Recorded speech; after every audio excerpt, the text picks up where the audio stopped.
suit and tie and get your hair cut way up high. Get yourself a lawyer, son. You're gonna need a real good one.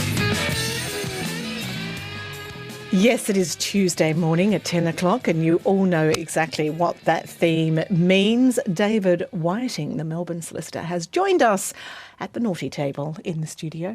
Good morning. Good morning, Ali. How are you? I am well, thank you. You all I the have way been over tested, there? yes. Yes, well, David was just telling me that he comes from a hotspot area, but he's done the right thing. Was it? Did you have the saliva test or the down the back of the throat test? Mine was the day after they announced the saliva test before they were available. I potted out to High Point West and... In your car? In the car.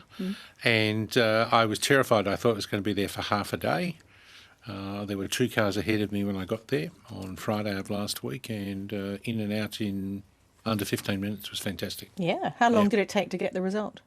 Yesterday afternoon. They told me if you do them at a hospital, I think they test them at the hospital. If you do them other than at a hospital, they take them away.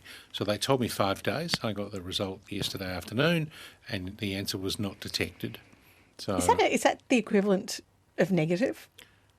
No, not in a legal sense, I'm sure. No, but I have not heard that result before. Well, that was the text message, and it said not detected. So that would answer me would be at Did you write back and say? At Friday afternoon, no, I was fine. Yep.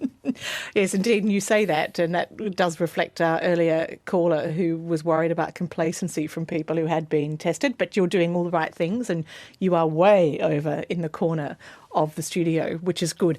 1300 222 774 is the number if you have a question for David Whiting. But David, we wanted to ask you about fining people for not taking a test, making the test compulsory. It's interesting that during the week, of course, the government's announced that, or over the weekend, the government announced that if you refused a test, if you were if you'd returned from overseas and you were in hotel quarantine and you refused a test, you'd have to stay an extra 10 days. Yes. But are there any powers to enforce a test? We have this concept at law called double jeopardy. And double jeopardy says that you can't be fined twice for the same thing. So what you would be fined for is failing to comply with proper direction from an authorised officer on behalf of the chief medical officer. Now, so if I was to ask you, if I was an authorised officer and I asked you to undergo a test and you declined, then you would not be fined for refusing the test. You'd be fined for refusing to comply with my requirement, because that means I could do it again tomorrow and the day after and the day after. So under the state of emergency, do those who are conducting these tests have that power? I would have thought that the people who are conducting the tests would not. I doubt it doesn't mean that there wouldn't be an authorised officer at a testing station, but my view is that everybody who's conducting the test would not be given that authorisation. So it's the Public Health and Wellbeing Act of 2008 sets out a series of, it provides for the declaration of a state of emergency, and we're in a state of emergency until the 19th of July, unless it's extended or reduced. It's interesting, states of emergency can only last for 6 months maximum, and I just don't think we're going to be out of this in September. The state of emergency was declared on the 16th of March. So what happens after... So every 4 weeks they do you have it again. to renew? Yes, but the Act says can't last more than 6 months. So what sort of state do we... So you do one of two things. What you do is that you allow the state of emergency to elapse for a day and you start again. Otherwise, you go back to Parliament and you change the law and you extend the maximum period is what you do. But the Act says that if the government declares a state of emergency, then there are a series of rules that can be set by the Chief Medical Officer. Failure to comply with the rules, failure to comply with an authorisation can involve a fine. The fine for an individual can be... I think just under $10,000 is the maximum fine for an individual. The Act also provides for infringement notices, and the infringement notice for non-compliance is about $1,650. So remember, we were talking earlier in the piece about people who are being fined for doing the wrong thing. and that was 1650, 1680, something like that. So that's the infringement notice penalty for an individual. I guess, though, we're not at that point, are we, that these tests have become a directive? It's still a request to be tested, isn't it? But if you look at the double jeopardy rule, it always will be. So if I was from the tax office and I took you to task for not lodging your 2018 income tax return, and I charged you with that offence and the court fined you for that offence, aren't we at the point where you now no longer have to lodge a return for that year because I can't be taken to task for exactly the same offence? So today I issue a requirement that you lodge a return for that year, you don't lodge, you're then taken to court for failing to comply with a requirement. So that way it's the requirement is that you take it. So, I mean, from a lawyer's point of view, yes, I can see a huge distinction. From an individual's point of view, you wouldn't. So, yes. So why are we not fining the 30% of people who were not taking tests? Because I think that you need to look at, I mean, it was yesterday's paper or the suggestion that from the Premier yesterday that most of those in hotel quarantine who were saying no were parents refusing it on behalf of the children because But I wonder if they all were. That would be the question. Don't know. Do you think we're going to get to a point where people will be fined? If there are not extenuating circumstances? I think there will be more lockdowns. There will be those kinds of things. I think we need to get to the point where the constant testing is going to be seen by everybody as essential. 1300 222 774 is the number if you would like to talk to David and seek his expert opinion. Bernadette in Mernda, you are first cab off the rank. Good morning, Bernadette. Oh, good morning. I'm ringing with regard to a will, not contesting or anything, but my husband's been diagnosed with dementia. We were advised to upgrade our will, which we tried to do. Got in touch with the lawyer on the 24th of April and had the initial consultation over the phone, fine. Got the draft copy on the 4th of May, and there were a couple of things wrong, so we rang back on the 11th, and she explained she fixed one thing and still another we have to deal with. On the 14th I rang again, the 25th I rang again, had an appointment to go to the office on the 25th of June. That's now been cancelled, and I'll hear from them again on the 13th of July. And I'm just wondering if I can I change and go to a different lawyer? Anytime you like, Bernadette. Total amount. Anytime you like. Now the question will be what fees you would need to pay the lawyer first up. Don't know the answer to that question. Right. It would depend on what your agreement was. The fact that your husband's got dementia isn't conclusive of his absence or otherwise of decision-making capacity. Right now, if you think of dementia as being a degenerative disease, yes, at some point you will lose decision-making capacity, yes, but it isn't the day you got it's unlikely to be the day you get the diagnosis. Right. So the tests that a lawyer would want to know would be do you understand who might expect to benefit from your will, and do you understand what your assets are? Well, we did get a letter. She did send a letter with the draft copy for me to take to the doctor. Yes. Yes. So we've done that. Okay. But I'm just, I'm just wondering. Time's going on and on. Do we stay with this one, or can I go somewhere else? You can go somewhere else. You probably will need to pay the lawyer you're leaving. Yes, I just can't understand the gaps. No. The gaps just seem to me to be too long. Would I have to pay the total amount? How much is the total amount, and what were your discussions, and did you sign an agreement? So I would go back and say, here's my problem. I'm terrified that my husband will testamentary capacity by the time we get around to signing with you on the 13th of July. Can we do it earlier? Well, that's only we might not even be able to see her on the 13th of July because of the corona disease thing. There are methods under legislation which allow for will signing via video link. Right. They are incredibly complex and very easy to stuff up. We've signed nothing at this point in time because we haven't actually seen her face to face. It's all been on the phone. Okay. then I would probably be looking for someone who'd get it finished faster. Yeah, Bernadette, it sounds like you've got a time imperative there. Shane and McLeod. Good morning, Shane. Ali, David, thanks for the opportunity. In regard to security cameras on homes in residential areas, what provision is there for the right to privacy of neighbours, and is there any recourse for someone who thinks that their privacy is losing out to someone else's idea of security? The real question is whether taking the image of your front yard is incidental to my security. Right. So it's like if I was at an event and I took a picture of a family member and you were 5 rows over and you were in my picture, have I breached your privacy? Right. So if I live next door to you and I set up my security camera so that your front gate becomes the focus, then I say that's a breach of your privacy and you can get an injunction in the magistrate's court to prevent that. Right. But if I've got a camera that's got a wide field of vision and I have the picture aimed at my front gate and your front gate is on the far edge of the screen, I don't believe I'm breaching your privacy. Right.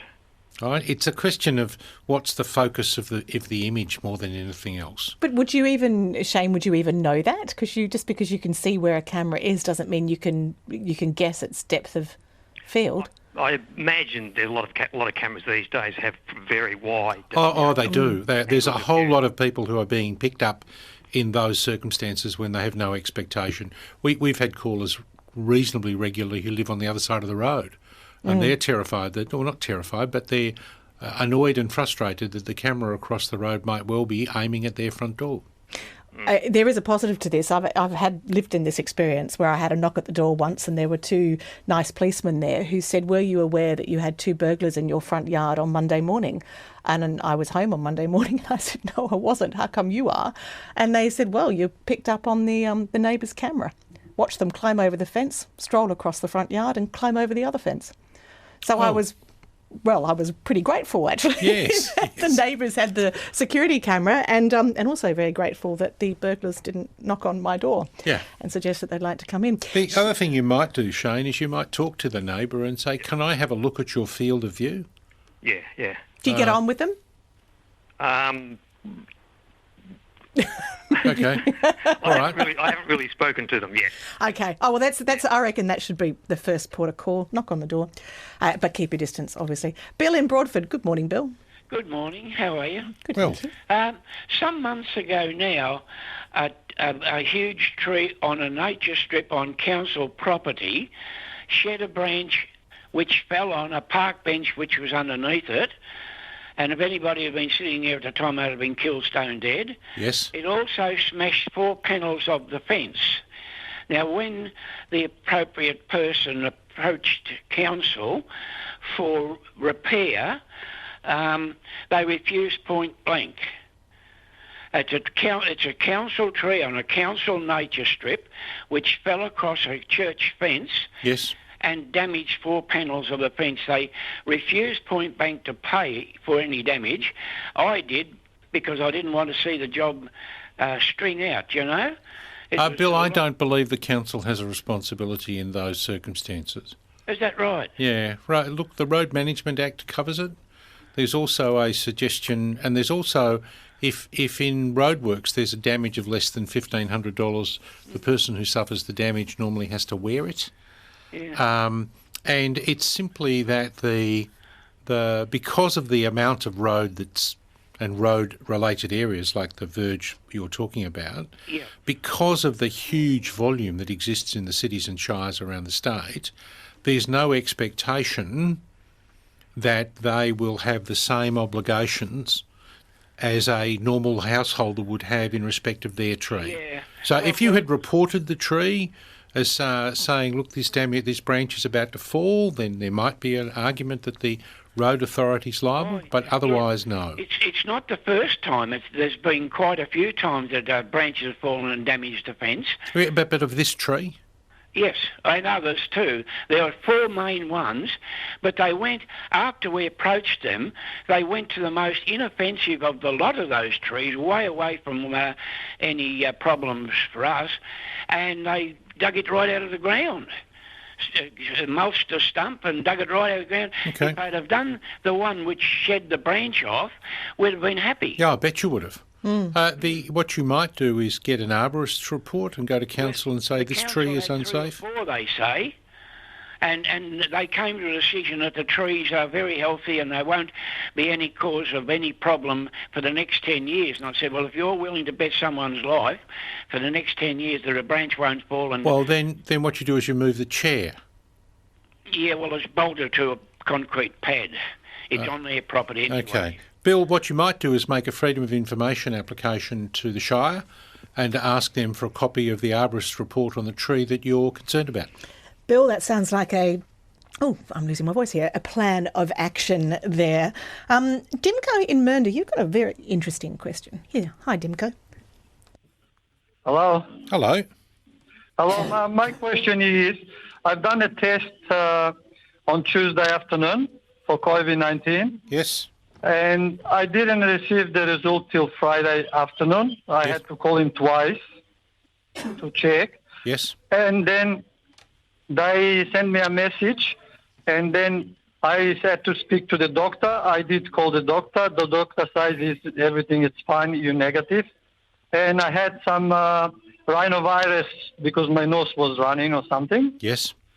And then on Monday, I went back to work, which is yesterday, and I asked boss if I have to get paid for these 3 days sick leave or not, what my entitlement is.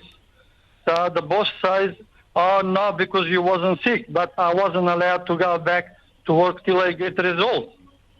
And Dimko, that's a situation facing many employees, questions. isn't it? Let's talk about it next week, Ellie. Okay, all right, Dimko, we tune back in next week at this same time, and we'll follow that up, because it's difficult, isn't it? Because most people who have a test, including yourself, you have to self-isolate until you get the results. No, I didn't, because I had no symptoms. Right, okay. But if you have symptoms, they advise you to self-isolate. Whether that's a directive, I don't know. But we'll talk about it next week. All right, good, excellent. Dimko, tune in next week. Lou in... Oh, I think I'm going to mispronounce it, but I'll give it a go. It is Helena, St Helena? St Helena. St Helena. I knew I'd get it wrong. Never mind. Hello. Hi, Ellie. Hi, David. Hi. I'm just ringing on behalf of my son. He's got a brick rendered letterbox on his property, and it's right next to a Telstra pit. And across the road, they're doing some building, and they've run a cable, apparently, up from this pit, up a pole which is on the nature strip, and they've used a digger, and in the meantime, they've damaged his letterbox. Yes. So he's rung Telstra. This happened about 3 months ago, and they said to go ahead and get it repaired and send him the bill. But when he did that, they decided not to. It wasn't their problem; it was NBN's problem. So he went to NBN. They virtually refused it. So he went to the Ombudsman, and they've said it's out of their jurisdiction. Why is it out of their jurisdiction? Because it's not a technical problem; it's a building problem. Will they engage? Have they given you the name of the contractor who did the job? Well, not yet. Nobody's owning up to it. They can't prove anyone that has been there. Someone will have been paid for it. So the responsibility it's whoever's responsible for the work site would have the primary responsibility to pay for the care.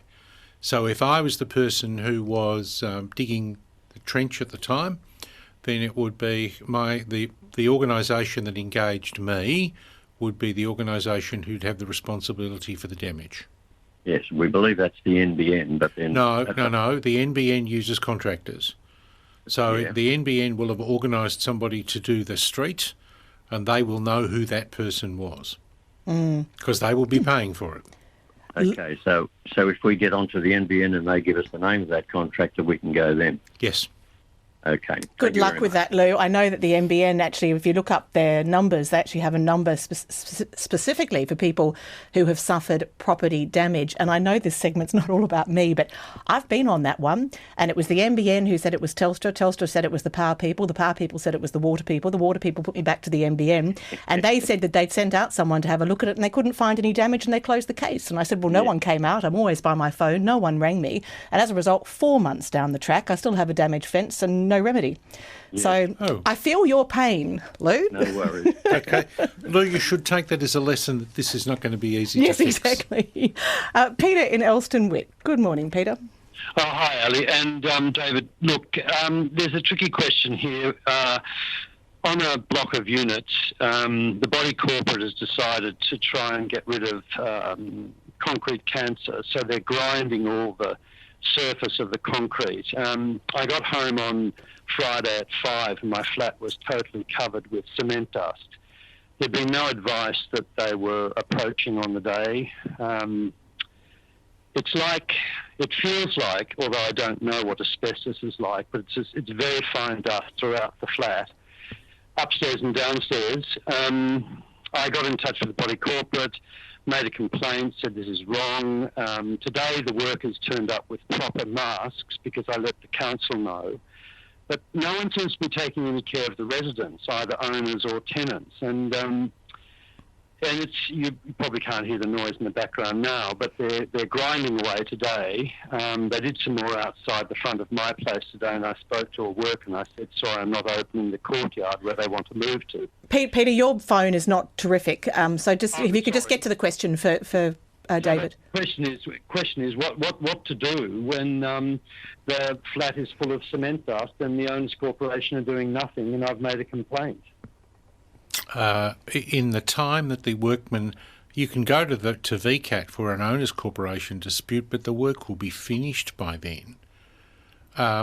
Is it? I don't know whether I can imagine that lots of concrete dust would be a health hazard at some level. I'd probably be looking at taping up the inside of your house, the windows, to keep the dust out as much as I could. And I would be asking the owners corporation for a copy of the contract to find out who's responsible for these things. Peter, good luck with that. It just sounds like a difficult situation and a messy one at that. Barry in Bulleen. Hi, Barry. Hi, Ali. Hi, David. Thanks for the program. I run a small business. I sell shower screens and also I install the shower screens as well. I supplied some shower screens to a hotel through a third party, and the third party told me at the time that he owns the hotel. Yes. So I just supplied it, and I took a small deposit.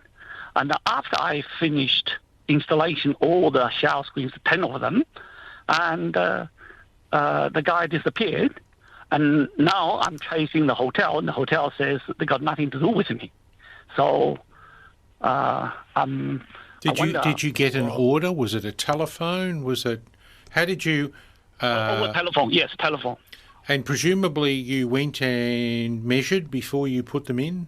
Yes, yeah, we went to the hotel as well, so yes. No, but you would have... Presumably you measured them, you then went and made them, and then you put them in. Who gave you access from the point of view of measuring them? The guy is that third party. So he had keys and everything to all the rooms? Yeah, that's right, yes. And they now... I would be going to VCAT and I would be arguing that whatever happened, he was the agent and they ought to pay for them. But that's where I'd have the argument. Yes? My dilemma is I can't find this guy anymore. No, I would be ignoring him. I would be having a go at the hotel because presumably if the hotel says I paid Fred or I paid John, that's different, in which case tell me who you paid. But you've certainly got the benefit of the shower screens. You've got to pay for them. You've got to pay somebody, and I'd rather you paid me. You've obviously got physical evidence of the work that was done. Absolutely. Bruce in Mitcham. Hi, Bruce. Good morning. Hello. Hi. I'm just wondering whether it's possible for me in my will to actually declare instructions for my funeral without actually aiming them for an individual. Your executor is the person who's responsible for the funeral. The executor's responsibility is to dispose of your body. My guess is that involves the funeral as we go along. So what do you want to make sure somebody doesn't come? What is it you want to achieve? No, basically the type of funeral, specifically a green style of funeral, which are becoming popular these days, I believe. Well, what you could do is go and prepay your funeral. That sort of locks in the outcome. Right. So you go to a funeral director, you design the funeral, what you want, how you want the body disposed of, all of those things, and you lock it all in and you tell your executor you've got a prepaid funeral with XYZ, and these are the elements, and you're to abide by the terms of the funeral agreement I've signed. That sounds, Bruce, like the best way to deal with it. Lock and load with a prepaid. Just in response to the homework that you've been set, David, about people who need to self-isolate while they wait for the results of a test, the state government, I'm being told, does have a payment to cover the time you're off work while waiting for test results, up to $1,500. I'm not sure on the process for applying for that, but there you go. Well, I'll build that into next week. Excellent. I shall look forward to seeing you next Tuesday. David Whiting there.